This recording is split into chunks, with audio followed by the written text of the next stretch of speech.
before I go on to the commitments, I will briefly touch upon what is the current agriculture system, food system in the country, and how COVID had impact during the pandemic. So I will just set the setting by sharing with you about the food system in the context of COVID in Nepal. As you all know that this is primarily agriculture-based country with more than almost one third of the GDP coming from agriculture. And this almost 60% of the population are dependent on agriculture. Therefore, this sector covers and impacts larger and wider section of the population. And primarily this is an informal economy, and they're mostly smallholders having less than 5 hectares of land, 0.5 hectare of land. So this creates both the challenges in terms of competitiveness. When we talk about aggregation, quality, cost of production is higher for the smallholders. But again, we observed that during the COVID, smallholders were found relatively resilient because of the proximity to the market, and probably because many families came back home. So they had less challenges of the market at that time during the initial pandemic. And also because we see 30% of the GDP coming from the remittance, and with the global context, changing global crisis in the country. Currently, we can see the war, the conflict in Ukraine and Russia, and many other countries. So there is always a fear of this remittance economy going down in the country, because we have limited job opportunities in the country. And because of this, we are dependent on the remittance, which itself is a very vulnerable sector. And also we have seen the visible, as also mentioned by earlier speakers, that many land remains fallow, abandoned from farming. And because of that, also there's a growing feminization of agriculture, which is for some reasons this is positive indication, because now women also are into the market now, agriculture markets, but also the challenge with the access to finance concerned with the women in particular. And as also mentioned, that the South Asia region itself is very, very vulnerable, and Nepal is no exception. So these extreme events has definitely affected our GDP. Also 1.5 to 2% of the GDP is affected. And it negatively impacts food and nutrition security of the country. But when other external shocks like pandemic happen, then it definitely compounds those effects and negates our gain, which we have already achieved. And another area of concern for Nepal is the trade vulnerability, because we see that when you talk about the food system, the external trade is also equally important, because we import a lot of inputs from other countries, including fertilizer, corn for feed industries, and also many food products. So the soaring trade deficit in general, and also agriculture trade deficit in particular, is a matter of concern for us. And this has grown faster than non-agriculture trade, and with our food bill import is rising in the recent years. And if we further dissect this trade scenario, we know that we have very limited trade basket and limited trade partners. That means any changes in the bilateral or global policy definitely affects our food system, and also affects our food security and food sovereignty issue as well. So because of that, our food security missions, seed development programs, and trade-related investment has been there as a policy response after this COVID. And also in the recent time, the escalating prices of food and fuel and fertilizer has definitely increased the global food prices. And this can have huge repercussion in our food system. For example, 1/3 of the agriculture budget in ministry goes for fertilizer subsidy. That means when the price of the subsidy fertilizer grows, then huge chunk of money goes to the fertilizer subsidy, and then other development actions are affected by it. So as a response, we have been emphasizing on the organic agriculture and also on organic management, soil improvement, and other as a policy response. And if we look at the food and nutrition indicators, because although the nutrition indicators have improved in the recent times, but there is the disparity in terms of food security and nutrition security disparity among different provinces, different agroecological zone, and also among different strata of the population. So the issue of inclusion is very important here. And if we look at the recent study was done by the Field Nutrition Gap analysis, we saw that cost of nutritious diet that consists of minerals and other requirements are more than twice as expensive as the diet that only meets the energy needs. That means that with this kind of external shocks, this will further aggravate the nutrition scenario and make the food more nutritious diet more expensive for the consumers. Again, there is the issue of safety is there. When we talk about the food system, we have to talk about the safe food concerns. And there is this issues of pesticide and antibiotics and other chemicals that are not sustainable are also an issue of concern for us. And of course, food loss, this post-harvest losses is also a very emerging issue. And then there was a lot of promotion of the local food in the relief program, during the COVID pandemic. During relief program, many of the local governments, they incorporated local food production in the packages, and then also in investment in the infrastructure. Post-harvest infrastructures have also increased in the recent times. So if we look at the general impact in the livelihood of the population, although there was initial impact was in terms of the disruption of the supply chain, but later this was more visible in terms of overall agricultural trade, overall agriculture food production system. And also there was a study done by National Planning Commission that showed that the impact was different across different sectors and also across different commodities. For example, poultry and floriculture sectors were hardly hit, whereas other sectors coped during the pandemic time. So, and we also observed best practices and learnings during the pandemic, and also some good policy measures. For example, one of the good practices was when the food relief programs earlier used to be only staple food, but during the COVID second wave, then local government started purchasing the local food and incorporating that in the relief packages. For example, butter, eggs were also included in the food relief packages.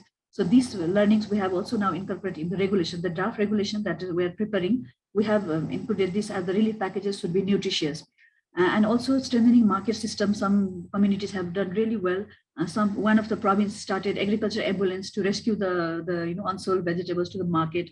So a lot of subsidy on the agriculture transport was given, and online digital marketing came up very strongly. Role of agriculture cooperatives emerged very well in this time, and need for the market, additional market outlets were realized, and many new market infrastructures were also constructed. And there were other policy support, for example, enterprise survival funds and other promotion of agriculture insurance, skill development program for the youth. There were also good practices we observed. And one of the good practices observed was providing incentive to the my returnees for farming the abandoned land. So this as a many local government and province government initiated this program, although the impact is not very visible, but this was also as a best policy measures which we might want to use during our further development of the programs and planning. And also there were climate smart agriculture villages, climate responsive plans. They were also prepared as part of the COVID response. Now coming to the UN Food System Summit, the commitment actions, because their series of dialogues have re-emphasized that Nepal towards an equitable, resilient and sustainable food system. And during the discussion, key challenges of Nepal's food system were identified, and also lessons from the COVID that I just said earlier, they were acknowledged during the dialogues, and based on which actions have been proposed. And when we talk about food system transformation, the sustainable production, sustainable harvesting, consumption, and also marketing were emphasized as the solutions. And various context pathways are identified based on those our experiences and the priorities of the different governments. And short-term, medium-term, and long-term actions were proposed. And also role of different agencies have been identified in those pathways and actions.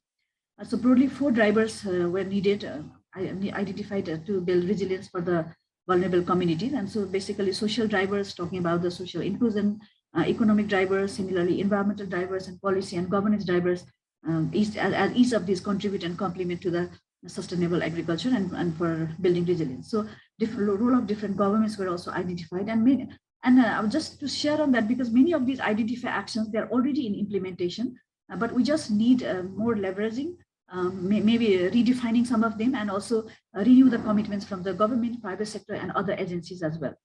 And I would like to mention particularly about this action track 6, because all other countries, they have adopted 5 action tracks. But for Nepal, we have added one action track specific that is related with the Right to Food and Food Sovereignty Act, because our constitutions has provisioned it as a fundamental right, and this legal framework is very much required for a sustainable, food system in Nepal. And so, based on this act, we have been formulating drafting regulations, and we have been conducting provincial orientation, and some of the provinces have already started implementing these.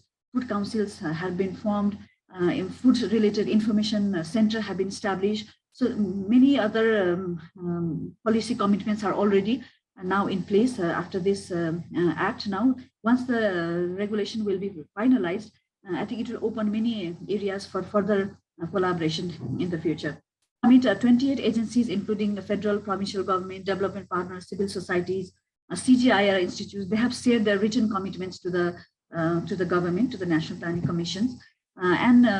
We have realized that these commitments are there, but we also make many commitments, for example, during the climate change events or other events, but actions are committed, but then there is the limitation of the resources, and there is no proper institutional mechanism, legal provisions are missing.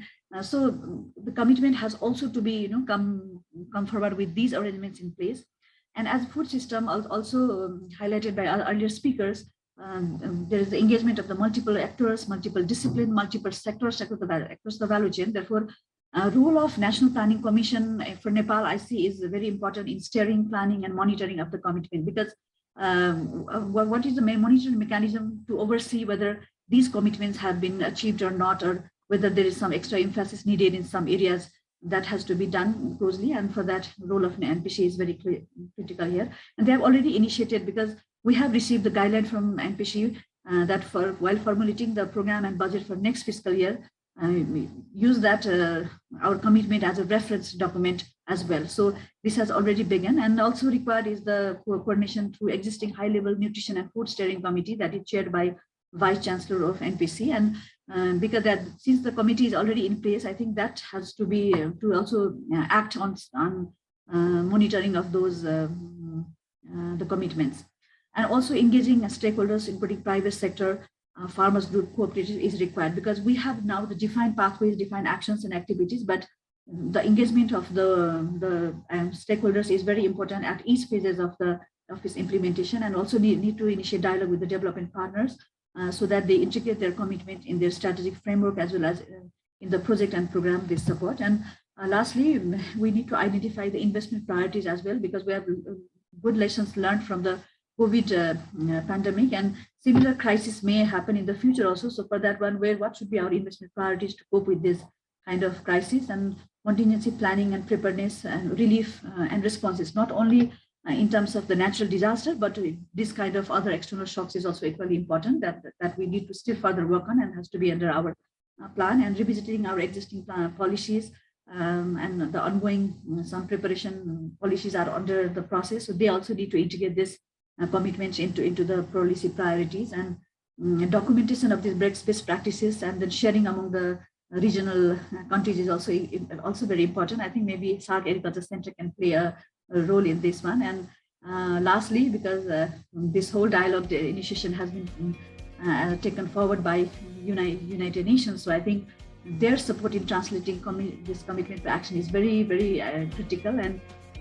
in converging the resources and prioritizing the actions. So with that, I end my presentation. Thank you.